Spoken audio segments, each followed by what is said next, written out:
हरे कृष्ण, राधे राधे जी सबको।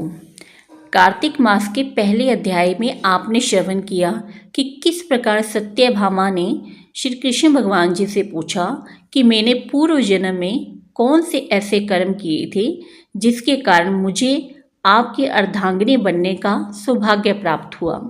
तब भगवान श्री कृष्ण ने उनको उनके पूर्व जन्म के बारे में बताना आरंभ किया। तो आइए आगे श्रवण करते हैं कार्तिक मास का दूसरा अध्याय। तब कृष्ण भगवान जी कहने लगे कि हे प्रिय, जब गुणवती को राक्षस द्वारा अपने पति एवं पिता के मारे जाने का समाचार मिला तो वह विलाप करने लगी। हा नाथ, हा पिता, मुझको त्याग कर तुम कहाँ चले गए? मैं अकेली स्त्री तुम्हारे बिना अब क्या करूँगी? अब मेरे भोजन वस्त्र आदि की व्यवस्था कौन करेगा? घर में प्रेम पूर्वक मेरा पालन पोषण कौन करेगा? मैं कुछ भी नहीं कर सकती। मुझ विधवा की कौन रक्षा करेगा? मैं कहाँ जाऊंगी? मेरे पास तो अब कोई ठिकाना भी नहीं रहा। इस प्रकार विलाप करते हुए गुणवती चक्कर खाकर धरती पर गिर पड़ी और बेहोश हो गई। बहुत देर बाद जब उसे होश आया तो वह पहले की ही भांति करुण विलाप करते हुए शोक सागर में डूब गई। कुछ समय के पश्चात जब वह संभली तो उसे ध्यान आया कि पिता और पति की मृत्यु के बाद मुझे उनकी क्रिया करनी चाहिए जिससे उनकी गति हो सके। इसलिए उसने अपने घर का सारा सामान बेचकर और उससे प्राप्त धन से उसने अपने पिता एवं पति का श्राद्ध आदि कर्म कांड किया। तत्पश्चात वह उसी नगर में रहते हुए 8 पहर भगवान विष्णु की भक्ति करने लगी। उसने मृत्यु पर्यंत तक नियम पूर्वक सभी एकादशियों का व्रत और कार्तिक महीने में उपवास एवं व्रत किए। हे प्रिय, एकादशी और कार्तिक व्रत मुझे बहुत ही प्रिय हैं। इनसे मुक्ति, भुक्ति, पुत्र तथा संपत्ति प्राप्त होती है।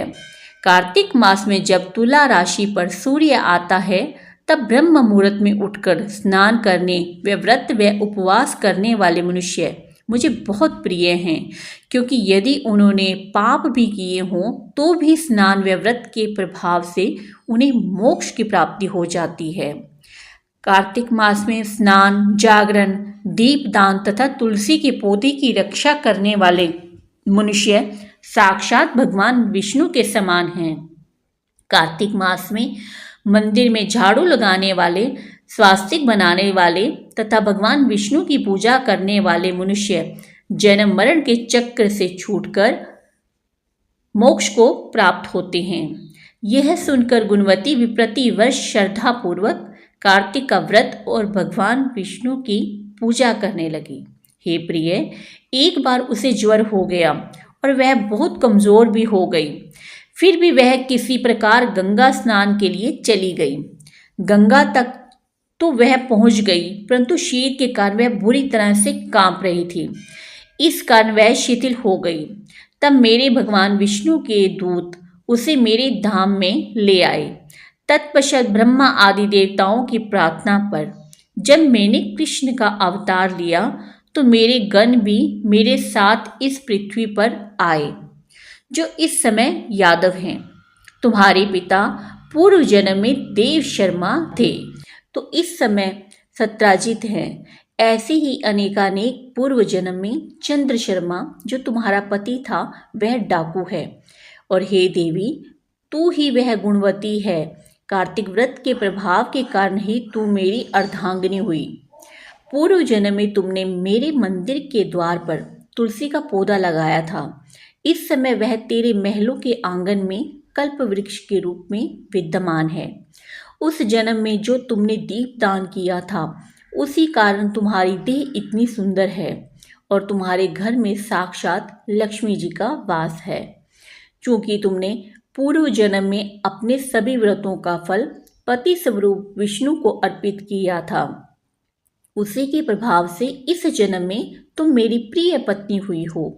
पूर्व जन्म में तुमने नियम पूर्वक जो कार्तिक मास का व्रत किया था उसी के कारण मेरा और तुम्हारा कभी वियोग नहीं होगा।